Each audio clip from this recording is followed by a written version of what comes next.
Ceux qui me suivent sur cette chaîne savent que j'ai toujours privilégié l'éducation comme un moyen pour immigrer à l'étranger, parce que il y a des gens qui peuvent aller faire des études, mais ils sont en train de regarder le travail.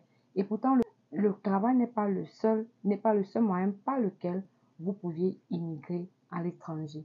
Il faut savoir que l'éducation aussi, peu importe votre âge, peut vous permettre d'immigrer. Dans cette vidéo, je vais vous partager une université en Europe où vous pouvez aller faire les études de cette université pour immigrer, pour aller faire vos études.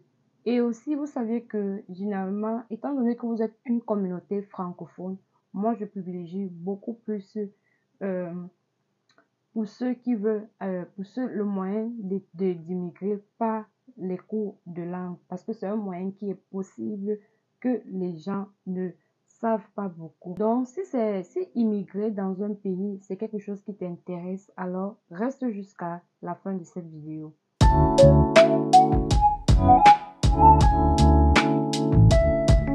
Coucou les amis, bienvenue dans cette nouvelle vidéo. Pour ceux qui me découvrent, je suis Nofi Lilian, je partage des contenus d'immigration, d'études à l'étranger et bien d'autres. Alors, si c'est un sujet qui t'intéresse, n'oublie pas de t'abonner et d'activer la cloche de notification. Sans plus tarder, on va entrer dans le vif du sujet. Aujourd'hui, je sais pas, vous êtes nombreux, je sais pas si vous connaissez ce pays, mais je vais vous partager un pays dans lequel vous pourriez aller faire des études. Et les études sont gratuites là-bas et vous pouviez utiliser le moyen des cours de langue pour y aller. Étant donné que vous êtes une communauté francophone, parce que si on vient à dire qu'il faut prouver le test de langue, vous êtes nombreux qui n'allez pas pouvoir montrer ce test de langue. Mais c'est pas pour dire que ceux qui peuvent prouver ne peuvent pas appliquer. Non. En effet, c'est pour tout le monde. Il y a des programmes d'études proprement dit, mais sauf qu'il faut montrer votre test de langue, qui est le IELTS, le PTE ou bien le TOEFL. Ou alors, vous pouviez utiliser le moyen des cours de langue. Donc, si vous êtes capable de montrer un test de langue selon les requis de votre programme d'études, il n'y a pas de souci, vous pouviez appliquer directement pour votre programme d'études. Mais si vous n'avez pas la possibilité de présenter votre le test, les requis de test de langue qui cadre avec un test de langue pour votre programme, vous pouviez utiliser le moyen des cours de langue pour immigrer. L'éducation dans ce pays est gratuite. Il s'agit de l'Islande. Je n'ai pas dit l'Irlande, mais j'ai dit bien Islande en anglais, Iceland. Alors que l'Irlande en anglais c'est Ireland. Donc je ne sais pas si vous voyez un peu la distinction. Donc, c'est un pays du Schengen. C'est vrai que c'est un petit pays dans le Schengen, dans la zone Schengen.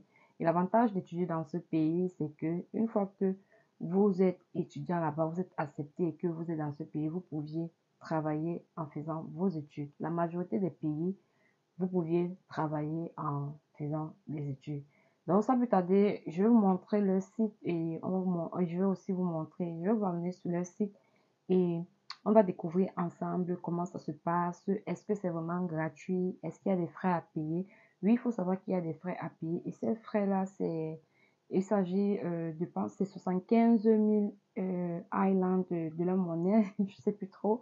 Et aussi, ça équivaut à une valeur de 500 à 600 dollars américains. Donc, vous voyez que ce n'est pas trop. Il s'agit des frais d'inscription pour l'année. Donc, vous voyez que vous payez juste ce montant et vous allez étudier gratuitement. Donc, ce soir, c'est juste les frais pour vous enregistrer. Donc, sans plus tarder, on va aller découvrir ensemble l'université en question. On se prend derrière ma caméra. Bonjour les amis, nous sommes sur Google. Vous allez saisir University of Iceland. Ensuite, vous allez choisir le premier. Les amis, vous savez toujours que moi, je lance la traduction pour vous permettre de lire avec moi. Bienvenue à l'Université d'Islande. On va évoluer nouvelles sciences et autres. On va aller sur les 3 points. On va cliquer dessus. Ensuite, on va aller sur études. Et enfin, on va aller sur programme. Quand vous arrivez sur programme, vous voyez programme international. On clique dessus. Ensuite, vous allez voir programme linguistique. Moi, je vous montre parce que pour étudier en Islande, c'est soit en anglais, soit en langue islande. Étant donné que vous êtes une communauté, moi je le dis toujours, francophone, et que beaucoup d'entre vous ont des difficultés de faire pour la langue anglaise. C'est pourquoi moi je vous conseille toujours, si vous voulez aller faire des études, de faire de partir pour un programme linguistique. Mais pour ceux qui peuvent, qui s'en sortent en anglais, vous pouviez passer votre IELTS, IELTS, et ensuite vous avez 6.5. Et quand vous avez 6.5, vous venez directement faire votre admission et vous choisissez directement votre programme d'études. Donc vous n'avez pas besoin de passer par la procédure linguistique. La procédure linguistique, c'est pour ceux qui n'ont pas la possibilité d'avoir la note requise pour étudier. La note requise pour étudier, il faut avoir le test d'anglais IELTS 6.5. Ça, c'est ça qui vous donne accès à votre programme d'études. Maintenant, on va cliquer sur programme linguistique.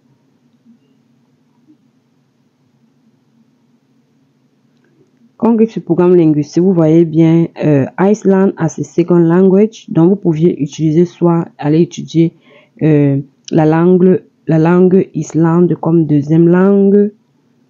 Iceland as a second language, ça c'est BA. Et maintenant, Apply Science. Et ensuite, vous voyez même le Danish. English for academic purposes, donc anglais comme pour les études académiques. Donc ça c'est pour ceux qui veulent apprendre l'anglais pour entrer dans une université, pour pouvoir atteindre les recommandations d'anglais, c'est-à-dire quoi? Pour atteindre la note requise pour pouvoir commencer un programme en anglais. Donc ça c'est pour l'anglais pour ceux qui veulent étudier, qui veulent faire les études en anglais. Donc vous apprenez l'anglais pour vous adapter pour vos études en anglais. Il y a même anglais BA, English MA, donc English pour les doctorants. Il y a même le French Study. Donc moi je vous conseille de prendre pour anglais for academic purposes. Donc et ça dépend de vous. Et vous allez lire les prérequis. Il y a même l'espagnol. Ben, moi je vous conseille de prendre beaucoup plus l'anglais. Moi je vous conseille de prendre l'anglais. Ensuite, on va cliquer dessus. On dit le diplôme d'anglais à des fins académiques est un programme de premier cycle en anglais de 60 crédits destiné aux étudiants non anglophones, aux étudiants en échange et à tous ceux qui doivent lire des manuels d'anglais dans n'importe quelle discipline et ou souhaitent améliorer leurs compétences en anglais académique. Le programme prépare également les étudiants à entreprendre les études universitaires où l'anglais est la langue d'enseignement. C'est ce que je vous disais tantôt. Soit vous pouviez choisir la langue islande, soit vous pouvez choisir l'anglais. Ça dépend de vous. C'est à vous. Étant donné que vous êtes en Islande, vous pouviez décider de commencer par l'Islande pour poursuivre vos études en islandais. Soit vous pouviez décider de commencer vos études en anglais pour poursuivre vos études en anglais. Ça va dépendre de vous. Maintenant, on dit, bon, on dit bien les conditions là, ça c'est pour les gens du premier cycle. Pour le premier cycle, on vous demande d'avoir, vous voyez, vous ne pouviez, si vous n'avez pas l'anglais 6.5, vous ne pouvez pas étudier en anglais. C'est la raison pour laquelle il faut passer par ce programme qui est English for Academic Purposes. Maintenant, si vous allez sur appliquer, bienvenue à l'Université d'Islande. La période de candidature pour les étudiants internationaux est du 12 décembre au 1er février. Donc, vous voyez que vous aviez quelques mois. C'est la raison pour laquelle, quelques jours je voudrais dire, c'est la raison pour laquelle j'ai fait cette vidéo maintenant afin de vous permettre de préparer vos dossiers pour faire les admissions. Donc les admissions commencent le 12 décembre jusqu'au 1er février. Donc vous avez suffisamment du temps. L'Université d'Islande ne facture pas de frais de scolarité. Donc comme je vous disais tantôt, étudier en Islande est gratuit.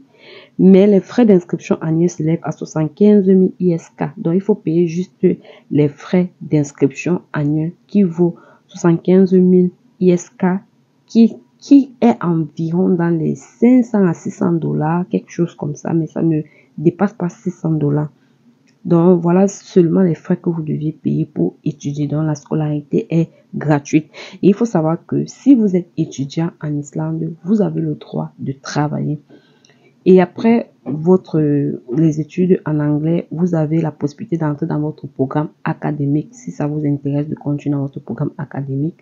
Et après vos études, vous avez la possibilité d'appliquer pour la recherche d'emploi sur le territoire islandais. On dit bien date limite d'inscription étudiants internationaux, c'est du 12 au 1er février. Ensuite, les formulaires de demande, voici ce qu'il faut faire. La date limite de candidature pour les études de premier cycle et des cycles supérieurs pour les étudiants internationaux, autres que les étudiants en échange, est le 1er février 2024. Un formulaire de candidature en ligne est disponible ci-dessus pendant l'acceptation des candidatures. Donc, le formulaire sera disponible à partir du 12 décembre. Bien, échange d'étudiants. Ça, c'est pour les étudiants en échange. Bon, contactez. Maintenant, si vous voulez savoir quelle est la procédure, quels sont les documents à fournir et autres, je vous conseille d'envoyer un email. On dit bien inscription des étudiants. Envoyez un email à NEMS. Voici ça, nemskra@hi.is. Vous les envoyez un email, ils vont vous répondre pour connaître la liste des documents à fournir pour les inscriptions. À défaut, vous pouviez éplucher le site pour essayer de voir, pour essayer de lire et comprendre, les amis. Donc, vous voyez que, bon, même les conditions d'admission, vous pouvez essayer d'aller lire. Les dates limites, vous connaissez déjà les dates limites. Les exigences en anglais, bon, les exigences en anglais, c'est pour ceux qui entrent dans un programme académique. Vous pouviez aussi les inscrire. Vous pouviez, avant de commencer, moi, je vous conseille de les envoyer un email pour leur dire que vous êtes intéressé par rapport au programme d'anglais, étant donné que vous êtes un francophone. Vous voulez continuer vos études soit en islandais, soit en anglais. Ça dépend de vous. Vous les demandez quelles sont les conditions et autres. Je pense que ils vont pouvoir vous répondre. Ils vont pouvoir répondre à cette question-là et vous donner la procédure à suivre. Une fois que vous aurez votre admission, vous allez devoir faire votre demande de visa. Et la demande de visa, c'est toujours écrit sur ce site. Vous allez aller sur le site de l'immigration. Ils vont vous donner tout cela. Vous allez faire votre demande de permis d'études en ligne. Vous allez envoyer ça à l'immigration avec tous les documents requis. Ensuite, l'immigration va vous répondre. Si ils vous répondent de manière favorable, c'est à ce moment-là que ils vont vous dire que vous partez maintenant à l'ambassade pour prendre le visa afin de venir. Parce que si ils vous délivrent votre permis d'études, pour venir en Islande, il faut avoir un visa. C'est le visa qui vous permet de pouvoir voyager. Donc, vous allez aller avec votre permis d'études, vous allez aller à l'ambassade pour prendre votre visa et ensuite venir en Islande. Et il faut savoir qu'on va vous demander, étant donné que la scolarité est gratuite, on va juste vous demander un compte bancaire avec un compte bancaire pour vos frais de subsistance, c'est-à-dire quoi? Comment vous allez survivre avec votre loyer. Donc, vous allez juste donner votre compte bancaire, soit de votre garant, soit à votre nom, avec les frais exigés. Je pense que c'était dans les 100 quelque chose, 100, environ dans les 120 000 ISK. Je sais pas trop, je sais même plus, je me rappelle plus, mais je pense que, je sais pas, si ça vous intéresse, vous me dites, je pourrais faire une vidéo par rapport à ça, par rapport à la demande de visa pour l'Islande. Je sais pas si c'est un sujet qui vous intéresse, laissez-moi un commentaire. Si je vois plus de commentaires, je pourrais faire une vidéo pour vous donner la liste des documents à fournir pour votre demande de visa, ainsi que, bref, de toutes les façons, la procédure à suivre pour votre demande de visa et autres, vous montrer comment est-ce que ça se fait avec le montant qu'il faut avoir dans votre compte bancaire et autres. Donc, n'hésitez pas de me laisser en commentaire si ça vous intéresse d'avoir une vidéo pareille en ce qui concerne la demande de visa de l'Islande. Donc les amis, sur ce, je voulais vous montrer ceci pour vous dire que c'est possible. Donc vous pouvez aller étudier gratuitement en Islande. Vous allez juste payer la somme de $500, je sais pas, 500 ou $600 qui va vous permettre d'aller étudier en Islande. Et sans oublier que l'Islande, c'est un pays du Schengen. C'est un pays du Schengen, donc ne l'oubliez pas. Si tu es déjà si tu n'es pas encore abonné sur cette chaîne, mon ami, c'est le moment de t'abonner parce que je partage des informations qui vont te permettre d'immigrer dans le pays que tu souhaites. Vos messages, vos likes et vos commentaires, c'est ça qui m'encourage à faire plus de recherches et venir partager les différentes opportunités que je trouve intéressantes. Donc n'oublie pas de me laisser un like. N'hésite pas aussi de poser tes questions en commentaire et aussi j'attends aussi vos réponses par rapport à la question posée. Sur ce, on va se dire à très bientôt.